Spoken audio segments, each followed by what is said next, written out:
Cumprimentamos nossos amados irmãos com muita alegria, com a paz de nosso Senhor e Salvador Jesus Cristo. Estamos dando continuidade aos nossos estudos bíblicos das lições bíblicas Escola Dominical CPAD. Nós chegamos na lição de número 4, onde nós vamos falar do tema Salvação, o amor e a misericórdia de Deus. A nossa leitura bíblica está em 1 João capítulo 4, versículo de 13 até o 19. O nosso texto áureo está em 1 Pedro, capítulo 2, versículo 10. Vós que em outro tempo não erais povo, mas agora sois povo de Deus, que não tinhas alcançado misericórdia, mas agora alcançaste misericórdia. A verdade prática. A partir de seu amor misericordioso, aprove a Deus enviar seu Filho para morrer em lugar da humanidade. A nossa lição, ela vai tratar sobre o maravilhoso amor de Deus, vai falar sobre o livre-arbítrio, no primeiro ponto, vai falar sobre um Deus misericordioso e também vai mostrar essa misericórdia em relação ao pecador. No tópico de número 3, nós vamos ver esta bondade, este amor, essa misericórdia, esta compaixão na vida do homem e da mulher salvo. Então, conclusão.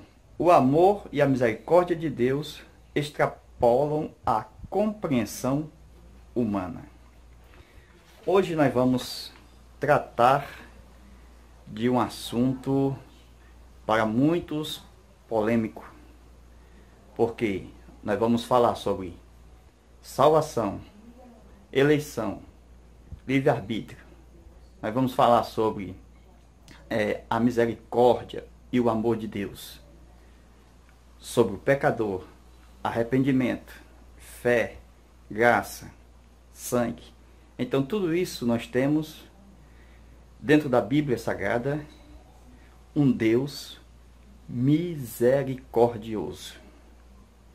Deus sempre teve misericórdia, mas é diferente de graça. Ou seja, a graça é uma dispensação bíblica, mas a misericórdia sempre esteve com Deus. Nós podemos ver isso logo no livro de Gênesis. Logo quando Deus expulsa o primeiro casal. E ali faz vestimentas. Um ato da bondade, da compaixão, da misericórdia de Deus. Nós vemos que Deus é um Deus que proveu a salvação. E de acordo com a sua presciência. Então, a presciência de Deus mostra o grande amor de Deus para com as suas criaturas. Porque a presciência de Deus, ela anda junto com a misericórdia. Por quê? Porque a presciência de Deus, ela não vai determinar o futuro do homem.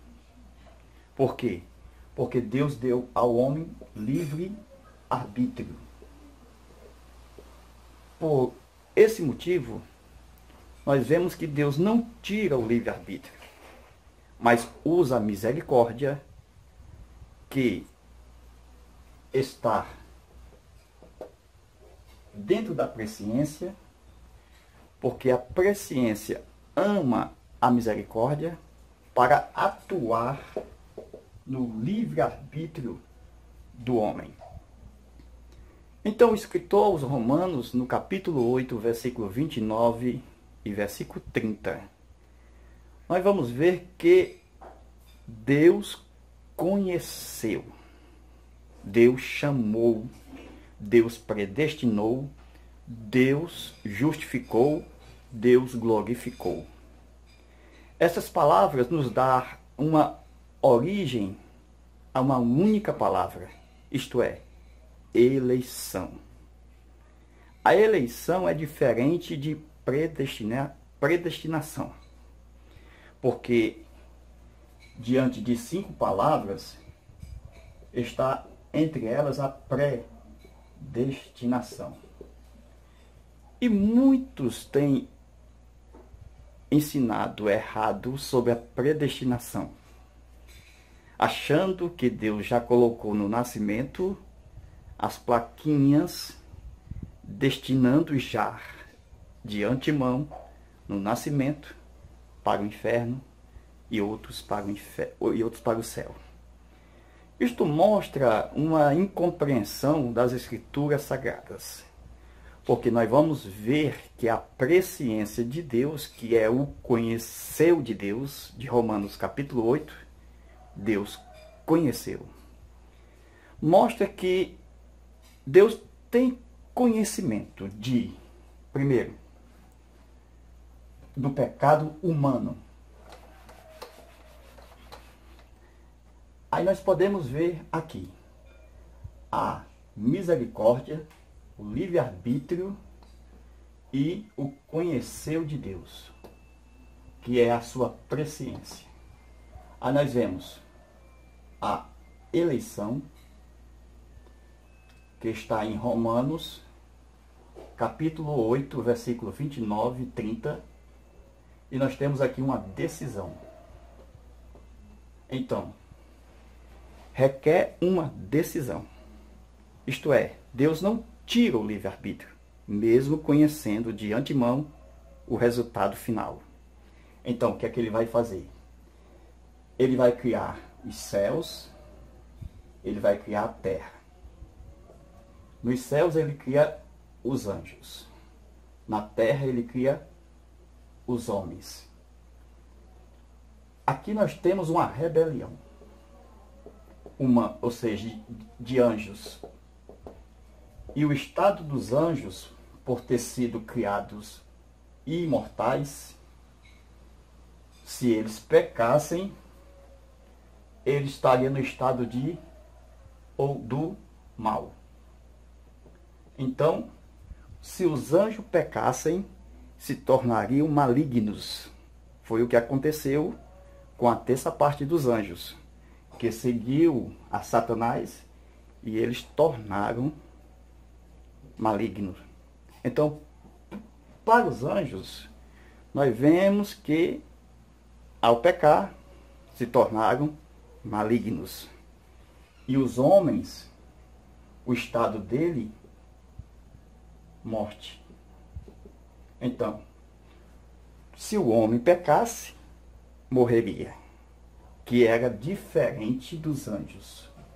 Os anjos já eram imortais, os homens mortais. Por que isso? Por causa da presciência.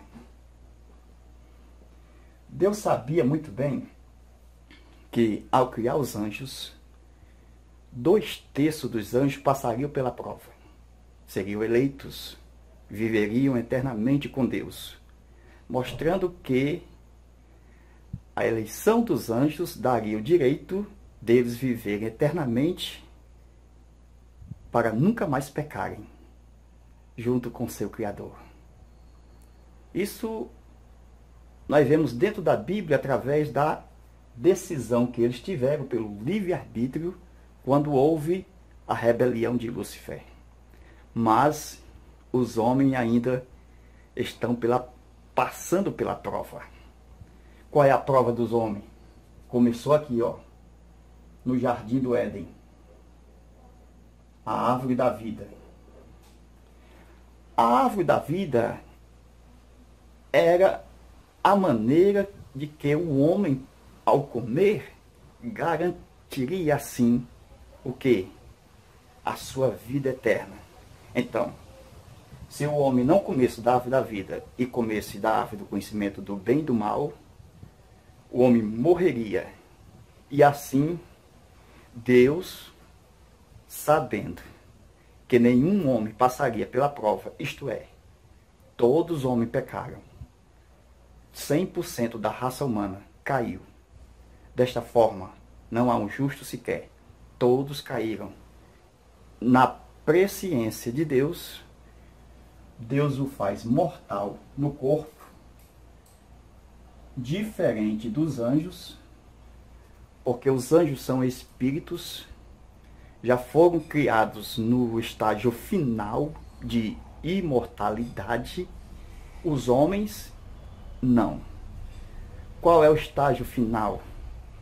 Deus colocou a ressurreição, para que através dessa tivesse imortalidade.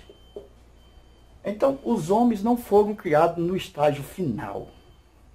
Os homens foram criados mortais para poder decidir estar ao lado de Deus, para que houvesse a sua eleição e assim pudesse eternamente estar com Deus para nunca mais pecar.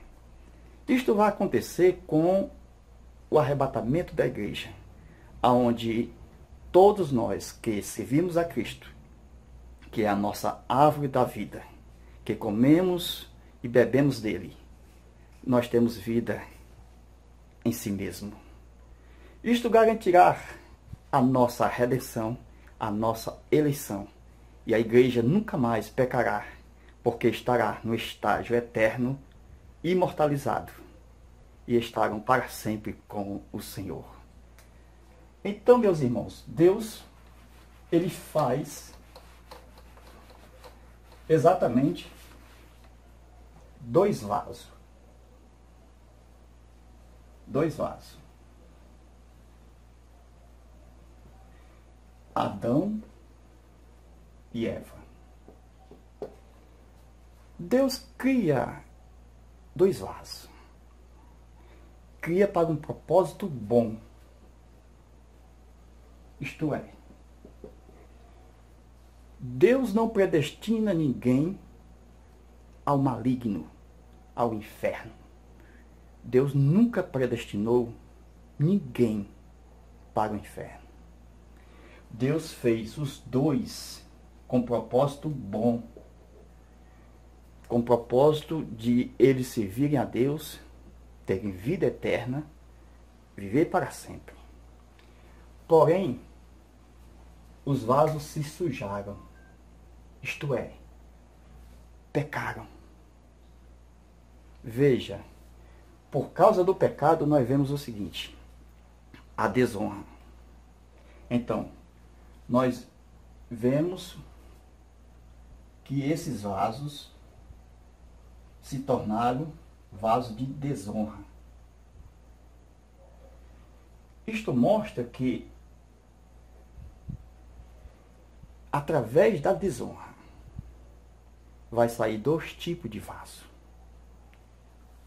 O primeiro e o segundo.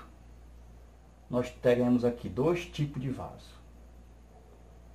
O vaso da misericórdia e o vaso da ira. Isso tudo vai depender do que o que está escrito na Bíblia. Está escrito na Bíblia: se o vaso que sujou ficou desonrado, mas se ele se purificar, purificar. Então, não existem as placas, inferno ou céu. Por quê? Porque se purificar, não é mais para desonra, é para honra. Então, se ele não se purificar, é vaso de ira. Então, a pergunta surge: Deus se ira? Sim ou não? Está escrito na Bíblia, em Romanos, que Deus, ele pacientemente, com toda paciência, longanimidade, ele suportou com paciência os vasos de ira. Isto é, Vamos mostrar aqui.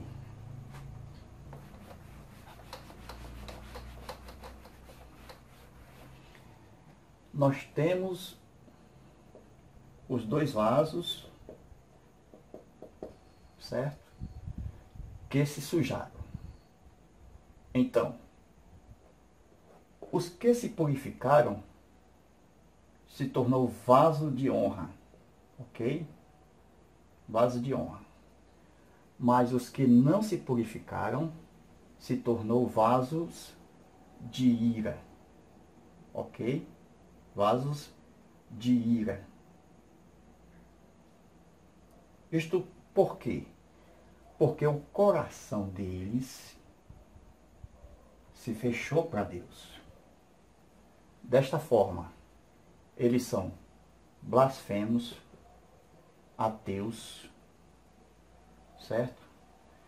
Eles são vasos que nunca mais se corrigirão. Isto é, na presciência de Deus. Deus sabe que esses vasos agora estão no plano ruim. Isto é, na presciência de Deus, eles não mais vão se purificar. Então Deus vai guardá-lo para mostrar a sua ira nos vasos da ira. Esses são os vasos da ira. É o que a palavra de Deus nos ensina. Se falar contra o Pai é perdoado, contra o Filho é perdoado, mas contra o Espírito Santo não terá perdão. Então, contra o Espírito Santo não terá perdão. Então, estes são os vasos da ira que Deus guarda para mostrar o seu poder, para mostrar a sua glória, em benefício dos vasos da misericórdia. Primeiro, Deus não tem prazer na morte do ímpio, por isso que faz de todas as formas, de todas as maneiras, para salvar as pessoas. Por isso que ele manifesta o seu amor, manifesta a sua misericórdia para com todos os homens. Isto nós vemos desde o começo da história, quando Deus olha para Abel e tem misericórdia de Abel e chama Abel para estar com ele. Em toda a Bíblia nós vemos Deus tendo misericórdia. Deus tem misericórdia de Enoque, de Elias. Deus tem misericórdia de Davi. Até mesmo a lei que veio para matar olho por olho, dente por dente. Davi cometeu exatamente um pecado de exatamente adultério. Ele também cometeu o pecado do homicídio. A lei deveria matar Davi, mas Deus teve misericórdia de Davi. Então Deus disse, não mata Davi. Então Deus tem misericórdia, irmãos. Se não fosse a misericórdia de Deus, nós já seríamos consumidos. Mas por causa da sua misericórdia, mesmo sendo vaso, com uma alça quebrada, ele ainda nos ajuda nas nossas imperfeições. Então nós vemos que os vasos da ira, Deus, com paciência, guardou todos eles. Isso tem uma gangue, desde Caim, passando por Amã. Nós temos muitos vasos da ira na Bíblia. Judas Iscariotes, Herodes, Pilatos. Nós temos Saul, Esaú e outros mais. Então, até mesmo Faraó, que recebeu de Deus 10 oportunidades para ele se salvar, ele não quis a oportunidade. Preferiu ser vaso da ira. Então, já que Faraó não abre o coração para deixar o povo ir, porque Deus queria tirar o povo do Egito e Faraó não deixava, e Deus mandou 10 pragas para poder ele reconhecer que Deus é Deus, ele não reconheceu. Ele matou as crianças no rio Nilo. Então, Deus, vendo que Faraó não ia se arrepender, então Deus guarda Faraó para mostrar o poder dele. Puxa o exército dele para o Mar Vermelho e afoga todos eles. E Miriam, quando chega do outro lado, começa a cantar e louvar que só o Senhor é Deus, que Deus é Deus e não há outro. Então, os vasos da ira são estes, que Deus já sabe de antemão que não vão ser mais salvos de jeito nenhum. Então, Deus lança a ira sobre eles. Mas Deus dá a oportunidade para salvar a todos os homens. Nós podemos ver isso em vários casos. Vejamos. A maneira de Deus utilizar meios para a salvação. Isto não significa que os meios será absolutamente alvo para determinar que ele já vai ser salvo. Não. Se Deus deu um meio, ele pode aceitar o meio ou rejeitar o meio. Por exemplo, nós temos uma visão. Jesus apareceu a Saulo de Tarso. Mas ele falou com Jesus. Mas Jesus disse, vai, porque tem um homem chamado Ananias, é preciso você crer na mensagem dele. Escute Ananias. Isto mostra que Deus deu um meio, a visão, mas ela não salvou. Ela apenas mostrou a quem Saulo devia procurar. Da mesma forma, nós temos a Bíblia. A Bíblia é um meio de salvação. Então nós podemos ver que um modo do amor de Deus, da misericórdia de Deus, nos trouxe a sua palavra. E ela foi um meio para a nossa salvação. Nós podemos ver isso lá, quando Filipe vai ao encontro do eunuco, quando estava lendo o livro do profeta Isaías. Ele estava lendo o livro, a Bíblia, no capítulo 53 de Isaías. E a Bíblia foi um meio para a salvação daquele etíope. Nós vemos o seguinte, que embora ele tinha a Bíblia na mão, ele precisava crer no mensageiro, no Filipe, naquele que tinha a palavra de Deus no ouvido e no coração dele. Ou seja, Deus enviou Filipe a fim de que ele pudesse crer e fosse batizado. Deus também deu um outro meio a Cornélio. Deus enviou um anjo. Então, o anjo não pôde salvar Cornélio. O anjo foi só o meio que apareceu diante de Cornélio e disse, vai ter um homem chamado Pedro. Então, Pedro seria o pregador, o evangelista, para levar a mensagem para Cornélio. Então, todos têm a oportunidade. Deus dá a oportunidade para a salvação. Mas essa oportunidade não garantirá que ele será salvo. Por isso que é preciso se purificar quem é sujo, para garantir a salvação que é dada gratuitamente pela fé em Cristo Jesus.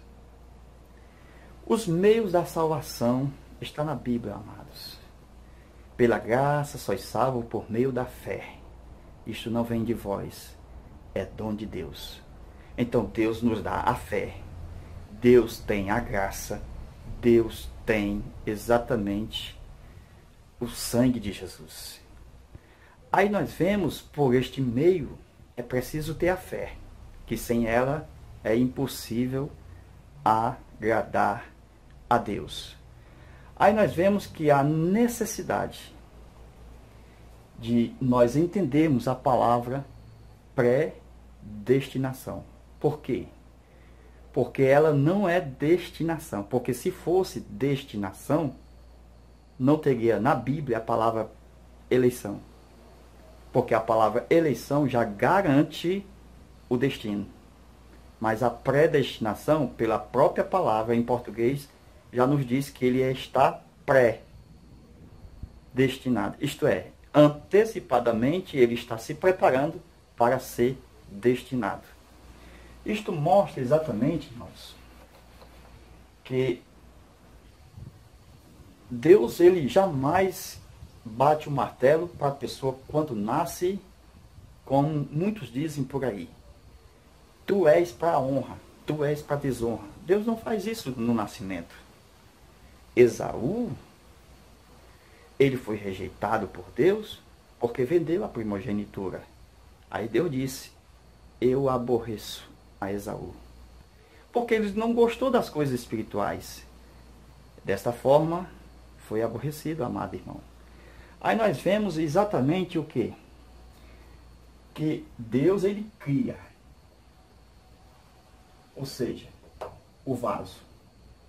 Deus cria o vaso. Certo? Deus cria o vaso. Mas o vaso, ele vai para o destino dele. Céu ou inferno. Quem é que dá destino ao vaso? Quem é que dá destino ao vaso? É Deus, o Criador? Não.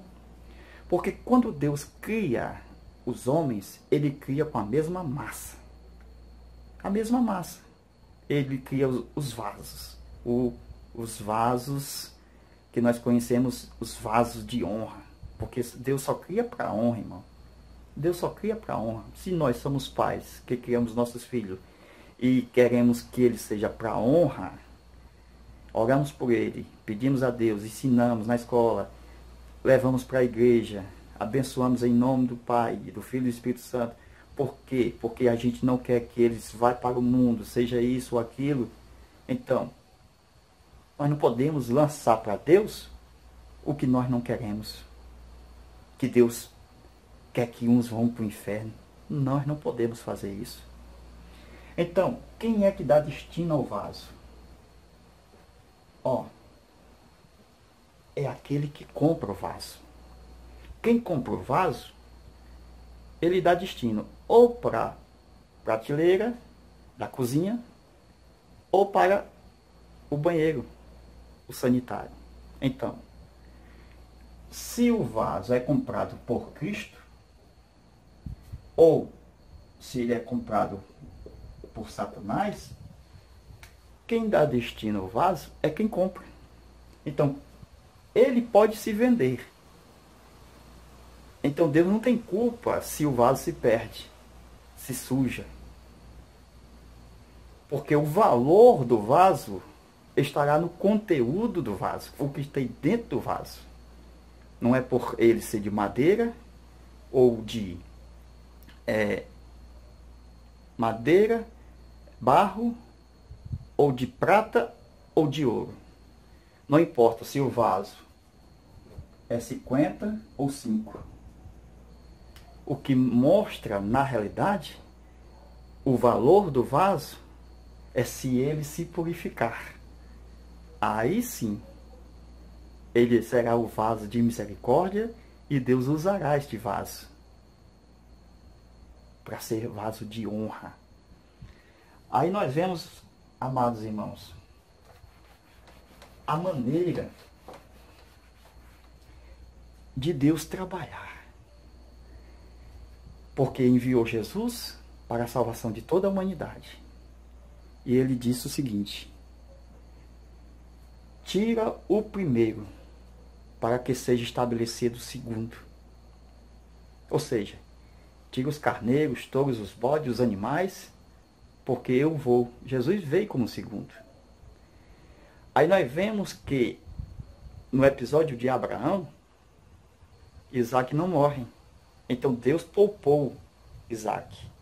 E quando Cristo é enviado, João 3,16, aí nós vemos João 3,16, que Deus não poupou seu próprio filho, mostrando o quê? O seu grande amor, a sua grande misericórdia. Por quê? Porque o amor é a base.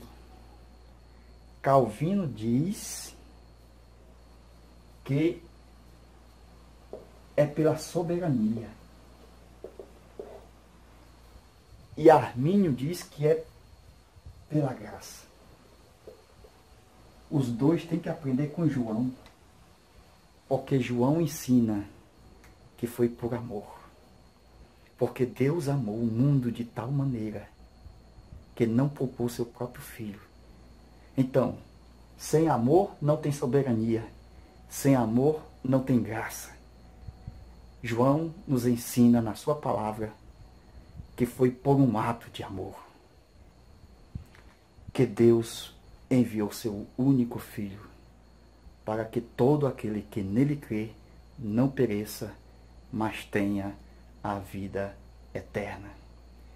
Então, todos os homens foram criados com propósitos bons. Mas, infelizmente, quando eles se sujam, quando eles pecam, eles podem tornar pessoas para um plano ruim. Isto é, pode ser vaso de ira. É o que Deus nunca quer. Que as pessoas venham a negar, a falar mal do Senhor. Por quê? Porque essas pessoas chegarão a um extremo. Porque vai chegar um momento que Deus vai querer, está escrito na Bíblia, lançar a sua ira. Irmãos, nós estamos estudando sobre a bondade, a misericórdia, a graça e o favor de Deus na vida do homem. E nós aprendemos que o nosso Deus tanto é amor, misericordioso, complacente, mas também é justiça. E nós podemos ver que muitas pessoas não crêem no inferno. Por quê? Porque eles acham que o inferno contradiz o amor de Deus. Por exemplo, os TJ não acreditam no inferno. Chega até a ridicularizar em um livro publicado por eles que o inferno é a sepultura e diz que o inferno é um lugar de esperança. Misericórdia. Que Deus tenha misericórdia desses testemunhas de Jeová. Está lá no livro Seja Deus Verdadeiro, zombando do inferno. Mas eles não sabem da verdade bíblica. Por quê? Porque quando eles negam o inferno, eles perguntam a nós como os pais, nós queimaríamos nossos filhos no inferno? Eles fazem essa pergunta. São caprichosos, eles estudam livros e eles fazem teatros dentro das suas congregações a fim de enganar nos domingos pela manhã os que estão incautos e desavisados e que estão fora da EBD. O que nós aprendemos é o seguinte: é que Deus, que nunca subiu ao coração de Deus e nem à sua mente, aquelas criancinhas que Israel pegavam naquele tempo antigo e apresentar aos Moloque no fogo, era isso que Deus proibia.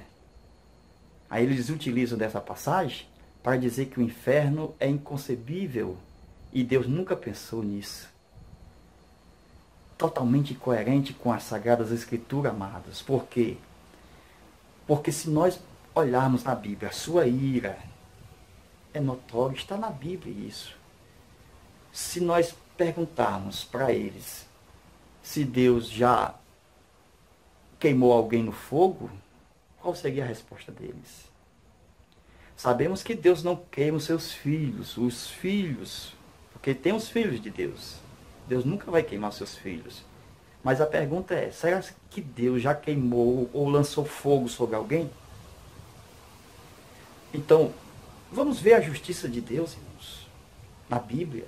Nós não podemos fazer critérios humanos e pensarmos da forma que eu penso e lançar sobre o pensamento e a forma que Deus pensa. Porque Deus é diferente do homem. Os pensamentos de Deus são mais altos do que os pensamentos do homem. Aí nós podemos abrir a Bíblia lá quando trata de Sodoma e Gomorra. Desceu gelo? Eles vão dizer, não. Desceu fogo. Eles vão negar que Deus lançou fogo sobre os moradores de Sodoma e Gomorra? Eles não vão negar, irmãos. Então eles vão ter que admitir que há justiça em Deus. E que Deus, quando se ira, Ele é Deus. Ele manifesta a sua ira. E Ele queimou todos os moradores, aquelas cidades, circunvizinhas, com fogo. Desceu enxofre. O mesmo material que vai estar no lago de fogo. Aí muitas pessoas, por não crer no tormento eterno que a Bíblia ensina, que a Bíblia diz sofrerão eternamente para sempre, que nós vemos isso na Bíblia, eles lançam uma pergunta se um homem que viveu 80 anos é justo viver eternamente no inferno. Eles talvez até lançam dizer, por exemplo, então deveria sofrer só 80 anos, porque pecou 80 anos, então seria mais justo sofrer 80 anos. Irmãos, nós não podemos colocar o coração humano, os pensamentos humanos naquilo que está determinado na sua palavra.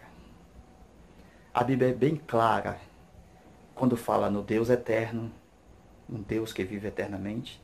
A Bíblia é bem clara quando ela usa a expressão vida eterna, que é uma vida eternamente. Mas também a Bíblia é bem clara que fala do castigo eterno. Então nós não podemos desacreditar naquilo que Deus determinou. Se é castigo eterno ou se é vida eterna. São os termos bíblicos usados. Deus colocou todos os meios, nos deu a sua palavra. Ele mesmo veio como um homem morreu na cruz do Calvário. Então, negar, rejeitar essas verdades não tem outra condenação, a não ser o lago de fogo. Esta é a realidade bíblica, que muitas pessoas, por não crer na palavra de Deus, se embebedam com as heresias e as falsas doutrinas e entra em seitas que vão ensinar coisas humanas. Se Deus, ele pegou, só um exemplo aqui, quando o povo foi espiar a terra, somente Josué e Caleb trouxe boas notícias. E os outros vieram com má notícia. Deus colocou um juízo ali. Conforme os dias que espiaste a terra, 40 dias. Então, Deus converteu os 40 dias em 40 anos. Então, ninguém pode, irmãos, determinar conforme os nossos meios. Jamais. É Deus quem determina a sua justiça. Se ele pegou ali um dia e equivale, e para Deus, ali naquele momento, para eles, olha, vocês vão ser castigados. Não será 40 dias, mas 40 anos. Então Deus, ele usa a sua justiça da forma que ele quer. Nós não podemos colocar sentimentos humanos, pensamentos humanos, ensinamentos humanos, em cima daquilo que Deus já decretou na sua palavra. Então, meus amados irmãos, nós estamos nos momentos finais da nossa aula. Que Deus venha nos abençoar e que Deus esteja em você e você esteja em Deus. Isto é, Deus, certo? Em você e você em Deus. Deus em você e você em Deus. É esta a maneira que nós cremos que vai dar tudo certo ao crer na mensagem do Evangelho, ao crer na mensagem da Palavra de Deus. Então, Deus vem abençoar a sua vida ricamente. Nos ajuda, compartilhe o vídeo, joinha, para a glória de Deus. Amém.